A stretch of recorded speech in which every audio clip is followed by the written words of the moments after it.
Hi everyone! So for today's video, papunta kami sa Gasuto para kumain.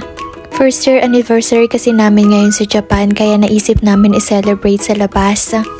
Actually, galing pa kami ng trabaho, umuwi muna kami saglit para magbihes. Naghiram pa kami dyan ng bike sa mga kohay namin kasi kulang yung bike namin.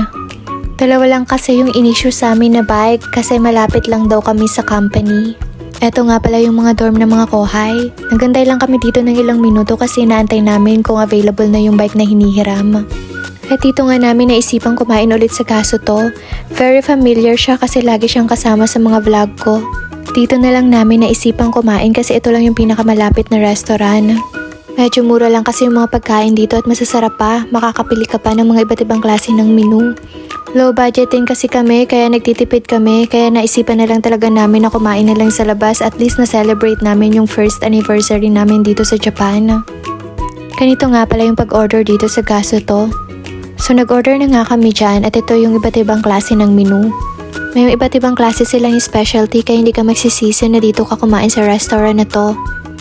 Actually, nalilito pa nga ako dyan kung ano talaga yung ordering ko kasi halos lahat gusto kong kainin. Picture pa lang kasi nakakagutom na. Kakaiba nga pala kami ng mga order dyan kasi iba yung mga taste namin at iba yung gusto namin kainin. Medyo natagalan kami dyan mag-order kasi hindi kami makapag-decide kung ano ba talaga yung ordering namin. Yung iba ko kasing kasama gusto nila with rice na para hindi na sila kumain pag-uwi.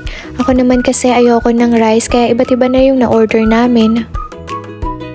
Nakapili na nga kami kung ano yung gusto naming i-order kaya isi-select na namin dito sa gadget na to kung ano yung mga yon. Ganito nga pala yung pag-order, isi-select mo lang then after mo i-select, padating na yung mga order mo mga ilang minuto lang. Ganito na kasi talaga ka-high-tech ang mga gamit dito sa Japan, less hassle pa para hindi ka mahirapan.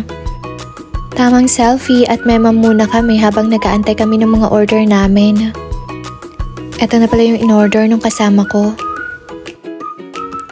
Itong robot machine nga pala yung nadi-deliver ng mga order namin at kapag may mga order pang iba. Sobrang natutuwa ako sa robot machine na to every time kumakain kami dito sa Gasuto. Less hassle sa mga crew na nagtatrabaho dito kasi hindi na sila mahihirapan pa. Sobrang gagaling talaga ng mga Japanese. Ang gagaling nila mag-imbento pagdating sa technology. And finally, eto na pala yung in-order ko. Actually with rice siya kasi nakalagay sa menu na with rice. And sinulit ko na rin yung kain ko kasi isang beses lang naman kaya hindi na muna ako nag-diet ngayon. More and gulay kasi talaga yung gusto ko kaya ito yung in-order ko. At sinabay ko na din yung dessert, ice cream right away kaya ayun, natunaw na agad. At sabay-sabay na nga kami kumain dyan. Tamang chika lang at usap-usap pagdating sa trabaho. Pinag-uusapan namin kung ano yung mga nangyari sa maghapon naming trabaho. Sobrang blessed namin kasi umabot na kami ng 1 taon dito sa Japan.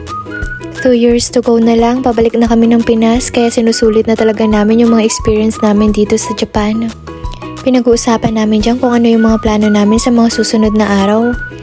Kung saan ba yung sunod na gala namin at kung ano yung mga plano namin pag-uwi ng Pinas. Grabe, 1 year pa lang kami dito sa Japan pero ang dami na naming plano sa buhay. Grabe, hindi halatang gutom na gutom ako dyan. Feel na feel ko talaga yung pagkain ko kasi para hindi na din ako kumain pag-uwi ko. Kumuha na nga kami ng tubig kasi hindi pala kami nag-order ng drinks. Sobrang acidic kasi talaga ako kaya hindi ako pwede ng kung ano-anong klase ng drinks. Nagpapalpitate kasi talaga ako kapag umiinom ako ng mga bawal na drinks sa akin kaya tubig lang talaga. Pero don't worry, nabusog naman kami dyan kahit tubig lang. At eto na nga itsura namin, natapos na kaming kumain at tubos lahat. Grabe, hindi halata talagang gutom na gutom kami. Kulang na lang i-take out namin yung mga natira namin na pagkain. Tapos na nga kaming kumain at palabas na kami ng Gasuto. At habang palabas, nagpakuha muna ako dito sa kasama ko ng video para makasama naman ako sa video ko. Gusto ko kasing ibida yung outfit of the day ko, sayang naman kahit walang ligo yan. And finally, natapos na nga yung araw na to at sobrang saya namin nag-celebrate ng first year anniversary namin. Hanggang dito na lang. Bye!